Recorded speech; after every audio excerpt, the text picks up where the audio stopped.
12 মিনিটের ব্যবধানে শক্তিশালী দুটি ভূমিকম্পে কেঁপে উঠল মিয়ানমার ও থাইল্যান্ড।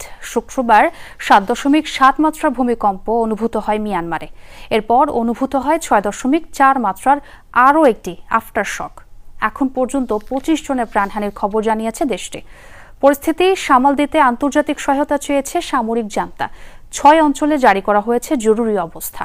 অন্যদিকে থাইল্যান্ডে ধসে পড়েছে বহুতল ভবন। ভূমিকম্পের তীব্রতা এত বেশি ছিল যে 650 মাইল দূর থেকেও কম্পন অনুভূত হয়।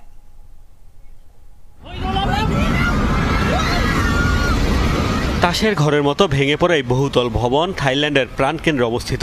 ব্যাংকক নগর কর্তৃপক্ষের হিসাবে ভয়াবহ ভূমিকম্পে ধসে পড়া নির্মাণাধীন 30 তলা ভবনটি নিচে চাপা পড়েছে অনেকেই। ভূমিকম্পে থাইল্যান্ড ও মিয়ানমারে নিমিষেই ধ্বংসস্তূপে পরিণত হয় এমন বেশ কয়েকটি ভবন। ক্ষতিগ্রস্ত হওয়া ভবনের সংখ্যাও কম নয়। সড়কে সড়কে চোখে পড়ছে ফাটল। শুক্রবার দুপুরে 7.7 মাত্রার ভয়াবহ ভূমিকম্পের পর কয়েক দফায় কেঁপে ওঠে দেশ দুটি। মার্কিন ভূতাত্ত্বিক জরিপ সংস্থা USGS জানায়, ভূকম্পনের উৎপত্তিস্থল মিয়ানমারের মান্দালায়। ভূমি থেকে মাত্র 10 কিলোমিটার গভীরের উৎপত্তি, ফলে পূর্ণ শক্তিতে আঘাত হানে প্রাকৃতিক দুর্যোগ। কম্পন টের পাওয়া গেছে 650 মাইল দূর থেকেও। আতঙ্কে ঘরবাড়ি, অফিস, রেস্তোরাঁ সহ বিভিন্ন ভবন থেকে বাইরে বের হয়ে আসে মানুষ। শুরু করে ছুটোছুটি। এখনও কাটেনি ঝুঁকি। আগামী কয়েক ঘন্টায় বেশ কয়েকটি আফটারশকের শঙ্কা কর্তৃপক্ষের। এমন পরিস্থিতিতে ব্যাংককে জরুরি অবস্থা জারি করেছে থাইল্যান্ড সরকার। প্রথমে বুঝতে পারিনি ভূমিকম্প হচ্ছে। আমার আশেপাশের চেয়ার টেবিল দুলতে শুরু করে। পরে দেয়াল ও কাঁচ ভাঙার শব্দ শুনে বুঝতে পারি ভূমিকম্প হচ্ছে। আমাদের বিল্ডিং এর সিলিং এর কিছু অংশও ভেঙে পড়ে। আমি পরে দৌড়াতে শুরু করি। আমি মিটিংয়ে ছিলাম, এর মধ্যে সবকিছু দুলতে শুরু করে। আমার মাথা ঘুরতে থাকে। আমি টেবিলের নিচে আশ্রয় নিয়ে পরিস্থিতি বোঝার চেষ্টা করছিলাম।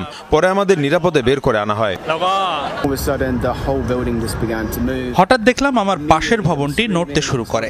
এরপর মানুষের মাঝে আতঙ্ক ছড়িয়ে পড়ে। যে যেদিকে পেরেছে ছুটতে শুরু করেছে। তাড়াহুড়ো আর ধাক্কাধাক্কিতে অনেকে আহত হয়েছে। এদিকে মিয়ানমারের ক্ষতি হয়েছে মসজিদ, প্যাগোডা সহ ধর্মীয় ও ঐতিহাসিক স্থাপনার। ব্যাপক ক্ষয়ক্ষতি ও হতাহতের শঙ্কা করা হচ্ছে দেশটিতে। এমন পরিস্থিতিতে রাজধানী নেপিদো সহ অন্তত 6টি অঞ্চলে জরুরি অবস্থা জারি করেছে জান্তা সরকার। চাওয়া হয়েছে আন্তর্জাতিক মহলের সাহায্য।